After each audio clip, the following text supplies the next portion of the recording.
Okay, thank you very much.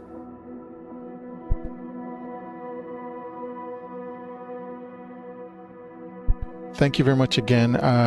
This series, the FS Academy Commander, is an emergency procedure series. It is a custom content which is added onto the Microsoft Flight Simulator 2024. However, this add-on is based on Microsoft Flight Simulator 2020. So if you buy it online, you will have to buy the 2020 version, and just once you export the files, you just drop it into your community folder on the Microsoft Flight Simulator 2024. It will work, even though it says 2020. So yeah, so let's go ahead and do this. This, again, as I said, it's emergency procedures. So if something goes wrong as you're flying, you have to either execute an emergency procedure as required. They'll throw something at you as you're flying. So that's the cool thing about this, in a sense that you can build up your procedures or practice your procedures and build up confidence as you fly that, okay, if something happens, you can at least know how to execute, and you can apply it to real world scenarios. That's the idea, is that you practice here on a simulator and you are aware, at least when you're flying, how to handle these things. Of course, practicing in real life is also the best. So let's continue. Commander 01, tour the Isle of Wight. On the lookout for landing sites before simulating an engine failure by closing the throttle.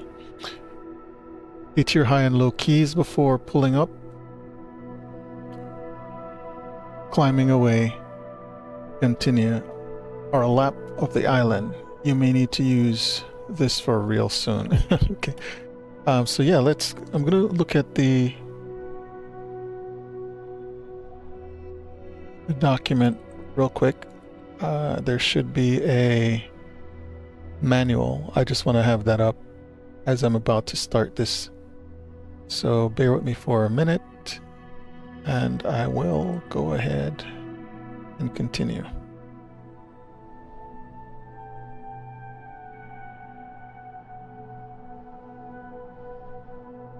Okay, I don't see it here.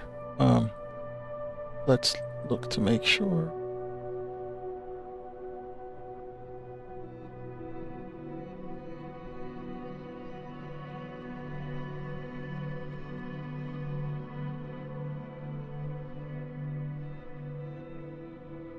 Oh, here it is. All right, so I have the document here.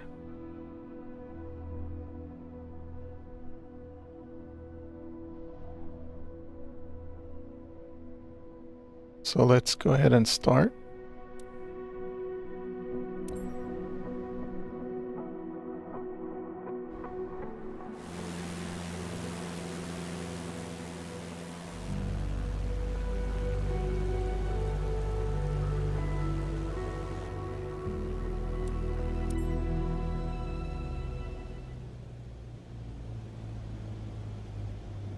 FS Academy Commander.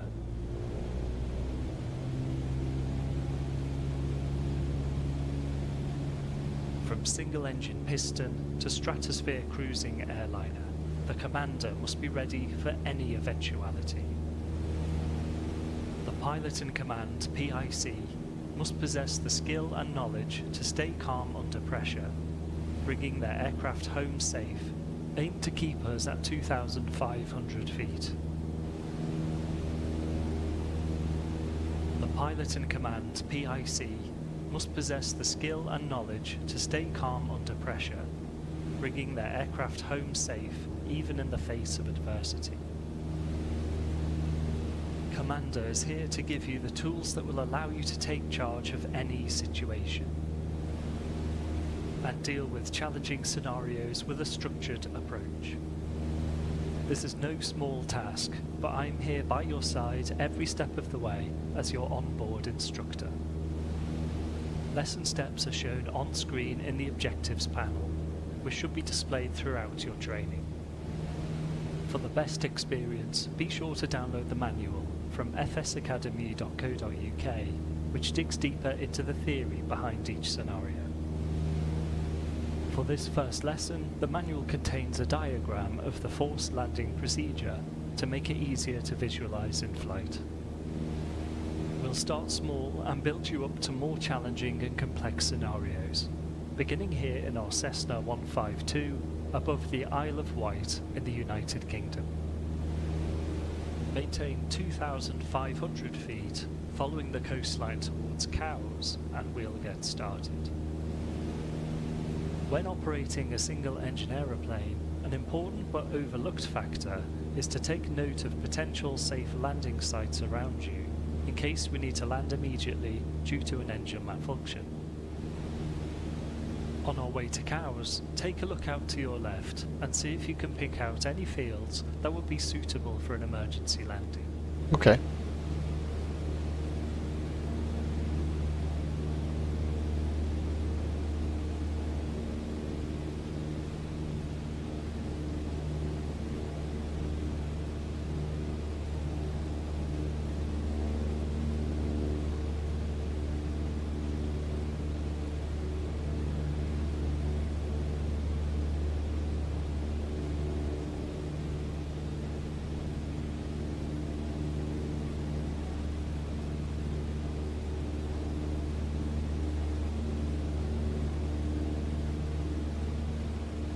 Okay, quite a few.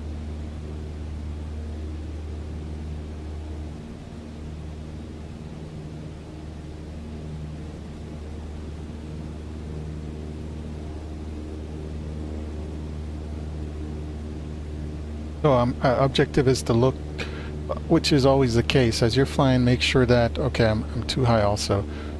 As you're flying, make sure you're aware of any fields, any locations to land in case of an emergency. Now turn left slightly and point us towards Hurst Castle. And where is Hurst Castle? Choosing a suitable landing site needs careful but speedy consideration, as with every passing moment after your engine stops, your options become narrower. To help us identify a usable field, we can consider the 5 S's: size, shape, surface, slope, and surroundings. Too small. Take this field as an example. It would be too small to land on, plus it has buildings and tall trees all around, making it unsuitable.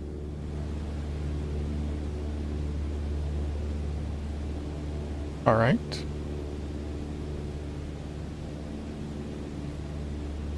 But over here,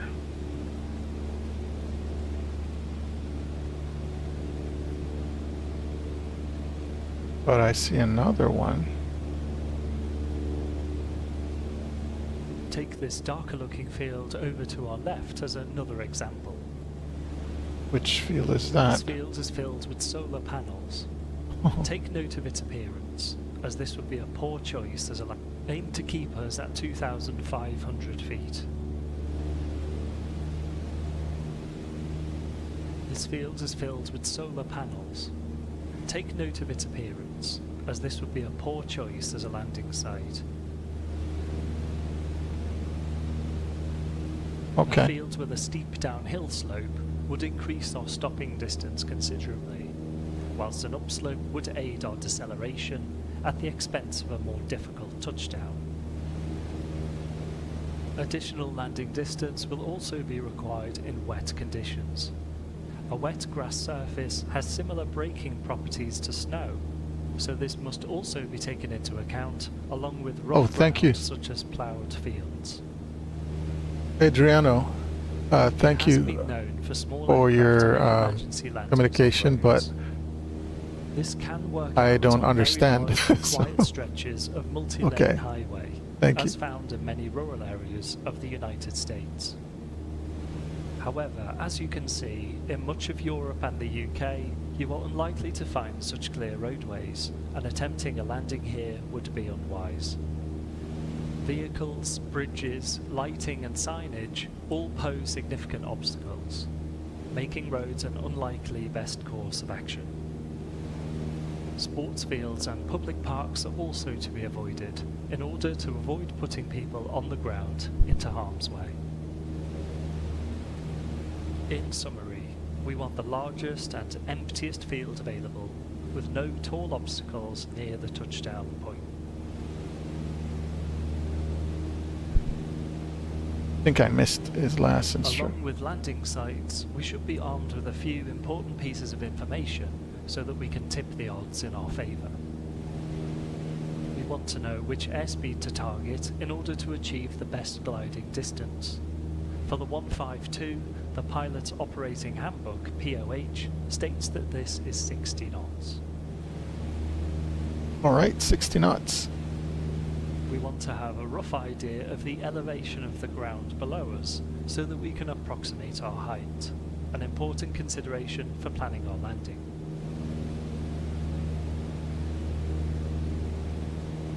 An estimated wind direction is another piece of the puzzle, as wherever possible we want to land with a headwind, as this minimises our stopping distance.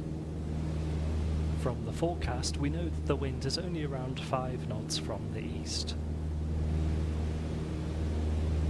In flight we can often see clues to the wind direction, such as blowing steam or smoke from fires and chimneys, so look out for these as a gross error check.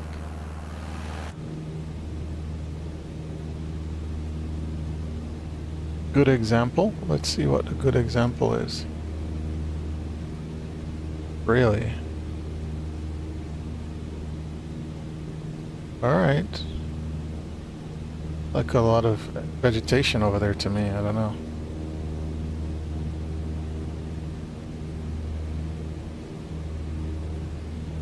If we look out to the left, we can see some good candidates for landing sites. Plenty of space, minimal obstacles, and looks quite flat. This appears to be a good option.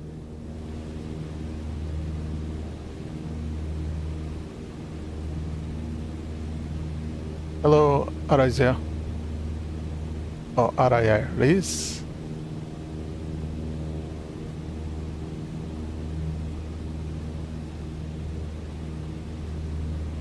Aim to keep us at 2,500 feet. Alright, let's see. At some point he's gonna pull the throttle and expect me to do an emergency. When an emergency situation arises, we must stay focused and deal with the issue in a methodical manner. This means that we will aviate, navigate, and then communicate in that order whenever dealing with an emergency. Alright. This will be a common theme throughout Commander. Once an engine failure has been recognised, and before we start to troubleshoot or make any radio calls, our first priority is to settle the aeroplane at our gliding speed of 60 knots. Okay. Then we can steer towards our field and set ourselves up for a forced landing.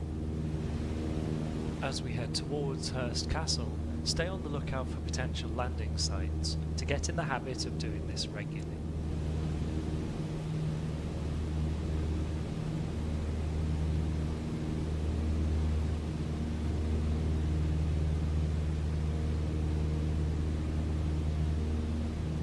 Okay. I'm looking out for landing sites. Well, at least on the left. He wants me to focus on the left. So I'll stay focused.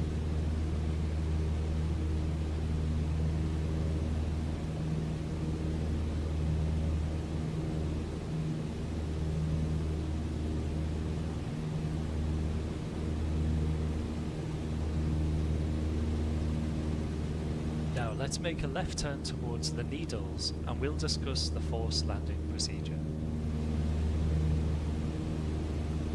There are two key points that we use to plan our approach, the high key and the low key.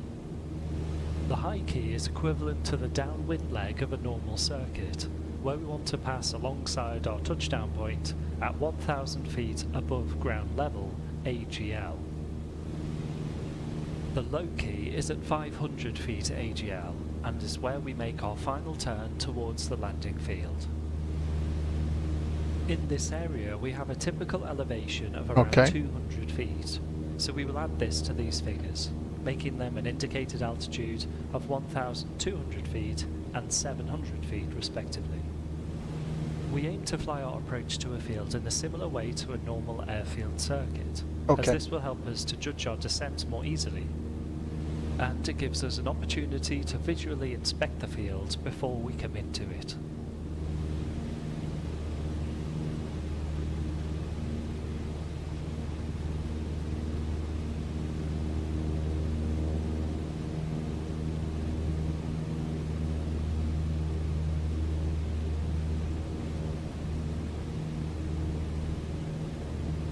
All right, I'm heading to Needles, so what do you want us to do now? Tell me.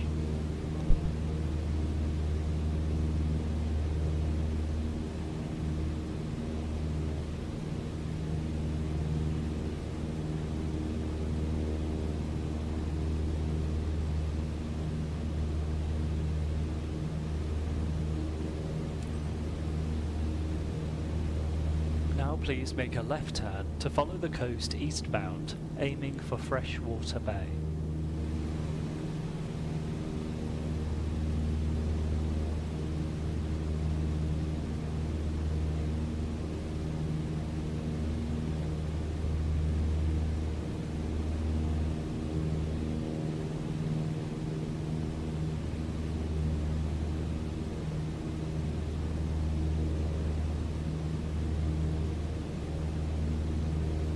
We are heading towards Freshwater Bay as we don't want to stray too far out over water.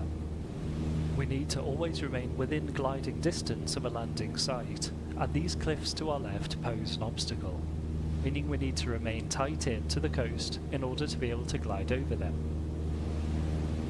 Once we pass Freshwater Bay, we'll get familiar with the controls you'll need to run the engine failure and emergency landing checklists.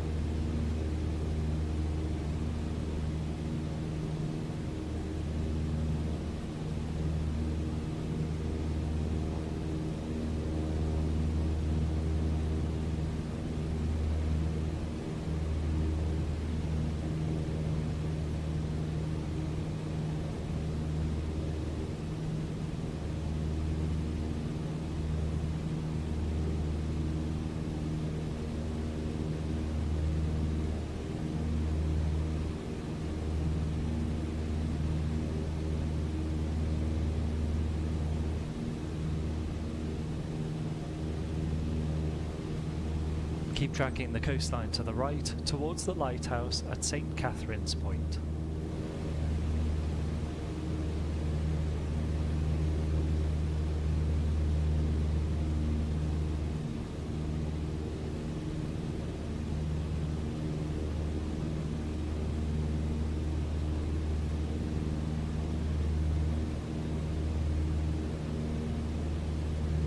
After an engine failure, the first action is to establish ourselves at the best glide speed for our aeroplane. That's 60 knots in our case. Then, as we fly towards our high key, we run the engine failure checklist. Let's look at the controls involved, but don't move them just yet.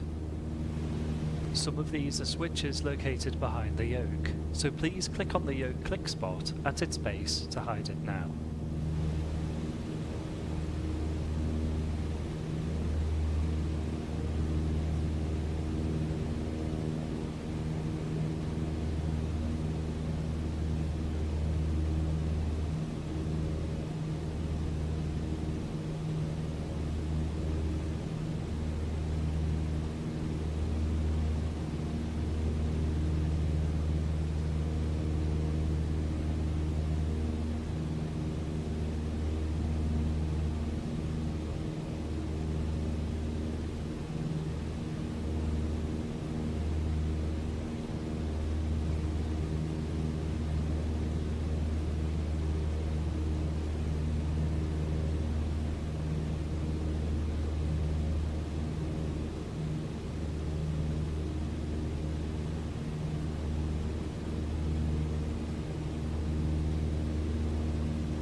to keep us at 2,500 feet.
So I haven't heard anything,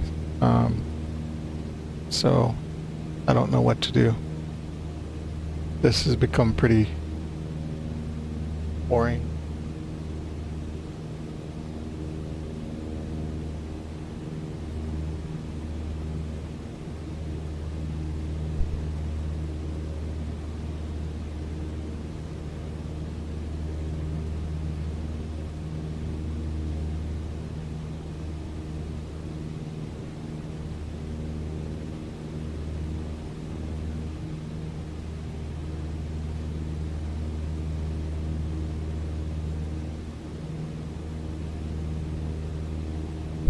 Alright, so still waiting. I haven't heard anything from my instructor, so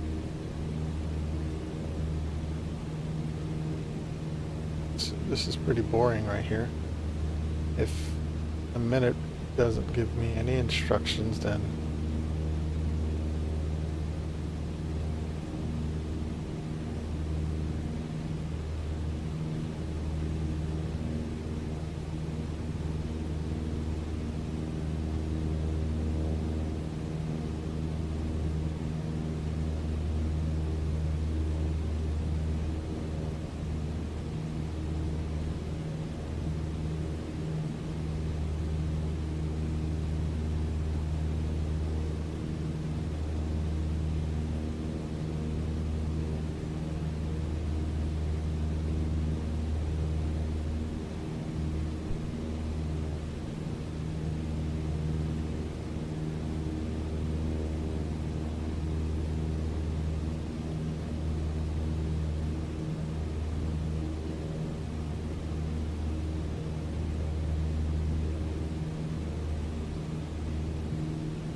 alright, so I am not hearing anything from my CFI, so a few more seconds.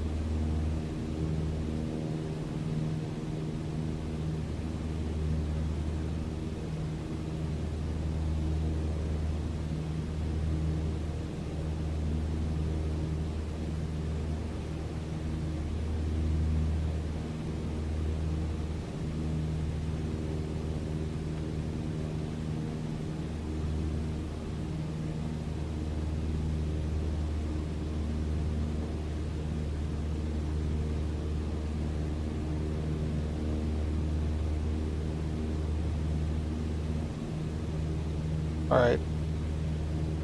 Should I do my own emergency procedure? I mean, you already told me the type of fields I should be landing on, so like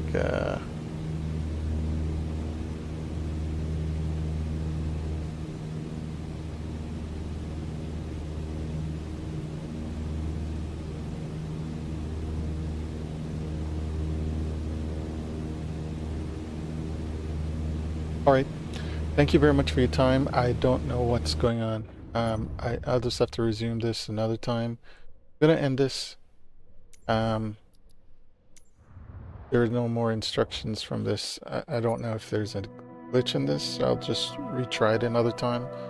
But you should get the gist. But at least throughout the process, it's gonna give you things to do and things to complete. So I don't know why this one didn't work. I'll try and fix it. So thank you very much again for your time. I'm just going to end the stream and Zoom another time. Thank you so much. Please like, share, and subscribe. Hit the notification bell.